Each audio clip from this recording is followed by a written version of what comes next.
जसं मी असो, जिल्हाधिकारी आणि आमचे कृषी अधीक्षक, आमच्या सगळ्या जणांचं जे पहिल्या दिवसापासून म्हणणं आहे की ज्या आमच्या आंबा बागायतदारांनी कोकणाच्या इतिहासामध्ये कधीच काय मागितलं नाही, ज्यांच्यावर आमचं अर्थकारण अवलंबून आहे, आणि आज जेव्हा ते काय मागतायत किंवा ना जे काय आवाज उचलतायत त्याच्या मागे खरंच गंभीर परिस्थिती आहे.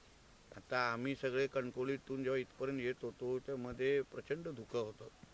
इथे आल्यावर ज्या भागात देवगडात जिथे आपण उभे आहोत तिथून हे खरं म्हटलं तर आंबे इथूनच मोठ्या प्रमाणामध्ये येतात आणि मग मग विविध मार्केटमध्ये उतरतात.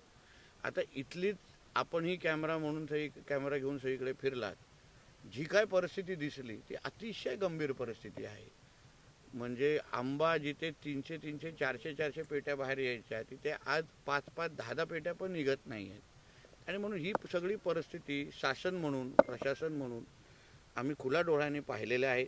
आमच्या आंबा बागायतदारांच्या ज्या व्यथा आहेत, जे कधीच कोणाकडे हात पसरत नाहीत, कधीच काय मागत नाहीत, ते आज व्यथित आहेत.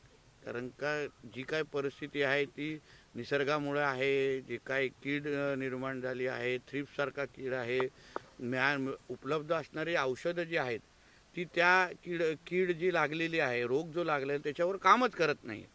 आणि म्हणून ह्या सगळ्या परिस्थितीवर सरकार म्हणून आम्ही त्यांच्याबरोबर उभं राहणं हे आमचं कर्तव्य आहे. आणि त्याचसाठी आज आम्ही आमदार, मंत्री, प्रशासन म्हणून आम्ही का मंत्रालयामध्ये बसतो, का विधिमंडळात बसतो, की ह्या आमच्या लोकांना आम्ही आधार दिला पाहिजे, संकटामध्ये त्यांच्याबरोबर उभं राहिलं पाहिजे, ह्याचसाठी आम्ही त्यांचे सेवक म्हणून तिथे बसतो.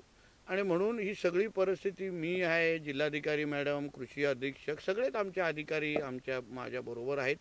आणि आज ही परिस्थिती पाहिल्यानंतर शासनाशी, मुख्यमंत्री कार्यालयाशी योग्य पद्धतीने माहिती तिथे पोहोचवणं, जशी मागणी जास्तीत जास्त मदत, जेणेकरून ह्या सीझनमध्ये जे काही नुकसान झालेलं आहे ते भरून कसं काढता येईल, ह्यांना शासन म्हणून ह्यांना आधार कसं देता येईल, त्या दृष्टिकोनातून आता आम्ही पावलं उचलणार आहोत.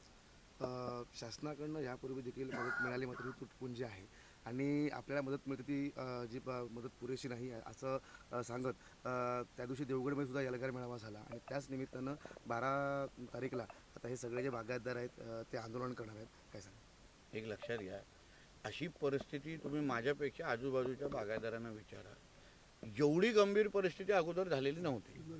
परिस्थिती होती, कधी कधी आम्हा लोकांना पाहिजे तसा आंबा भेटायचा नाही, पण ही परिस्थिती अतिशय वाईट आहे. आणि म्हणून आता आदरणीय गोगटे साहेब पण इथे आहेत.